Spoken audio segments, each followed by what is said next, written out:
Pour calligraphier la Caroline, il faut vous munir du matériel indispensable. Un porte-plume, une plume métallique, un flacon d'encre, un petit pinceau pour charger l'encre dans le réservoir de la plume, un buvard, ainsi qu'un crayon et une gomme pour tracer les portées d'écriture. Pour les exercices d'apprentissage, choisissez un papier blanc ordinaire, ni trop glacé, qui empêche la pénétration de l'encre, ni trop poreux. Nous vous recommandons un bloc de papier à petits carreaux.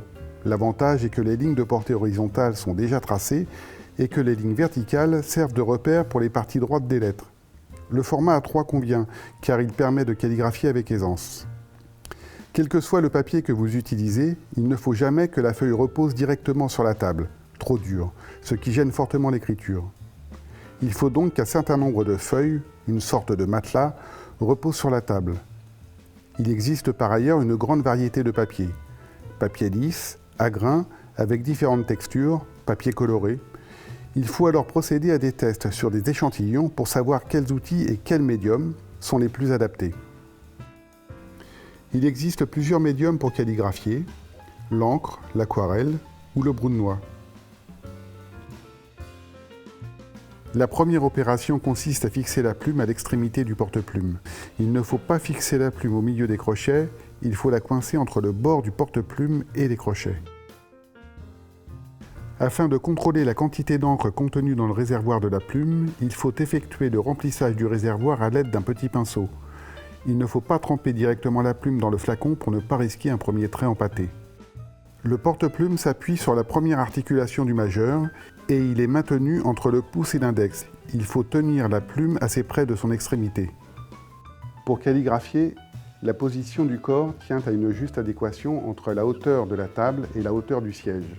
Les pieds reposent bien au sol et les coudes doivent glisser aisément sur la table. Un bon éclairage est très important. La lampe doit être dirigée de telle façon qu'il n'y a pas d'ombre portée gênante.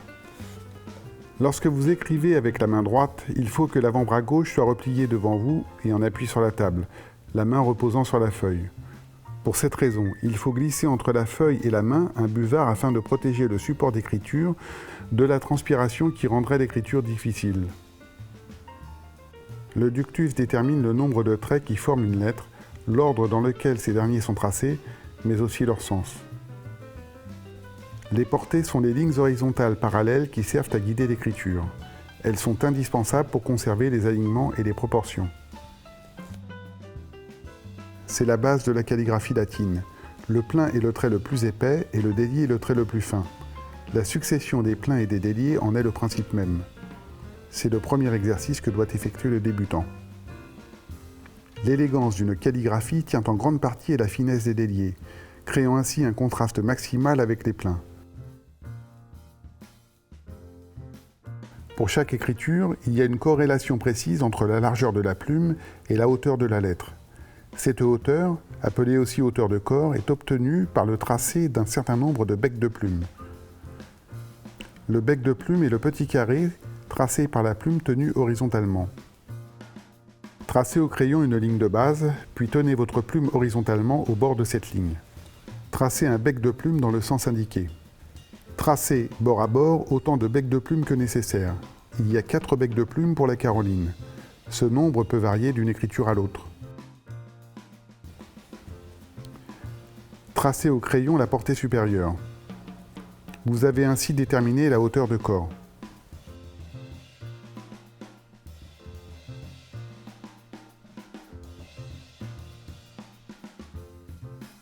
Il vous reste maintenant à déterminer la hauteur des astes, montantes, ou des hampes, descendantes.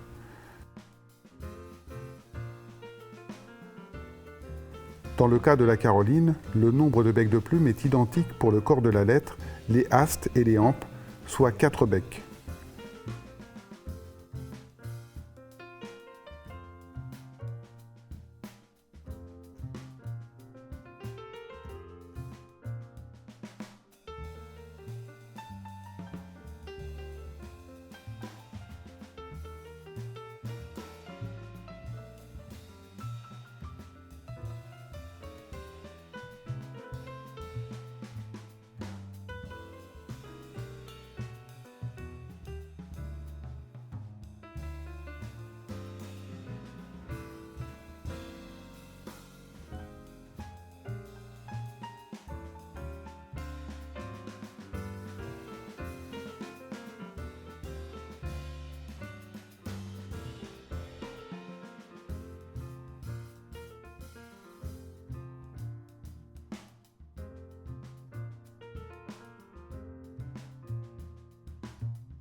La première étape d'apprentissage consiste à reproduire fidèlement le modèle, notamment en respectant les proportions.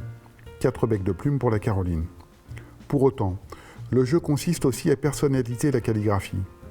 Nous entrons dans une phase d'interprétation artistique, à commencer par exemple par le changement des proportions des lettres.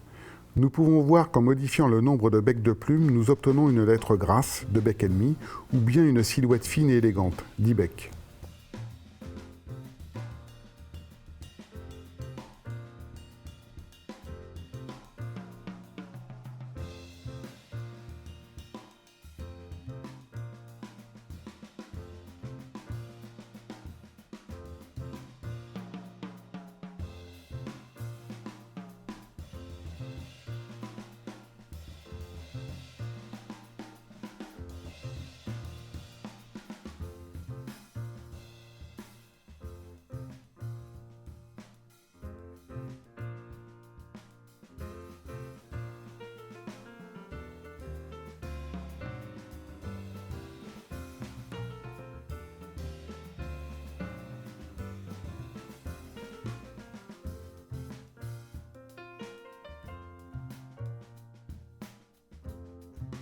C'est la position de la plume sur le papier.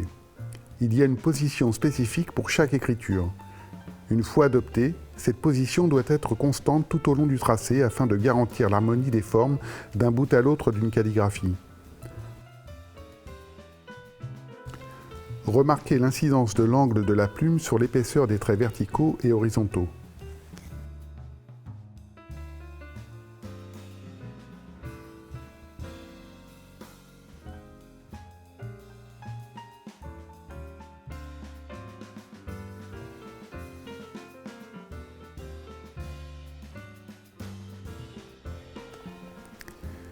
Mettez l'angle de la plume à 35 degrés.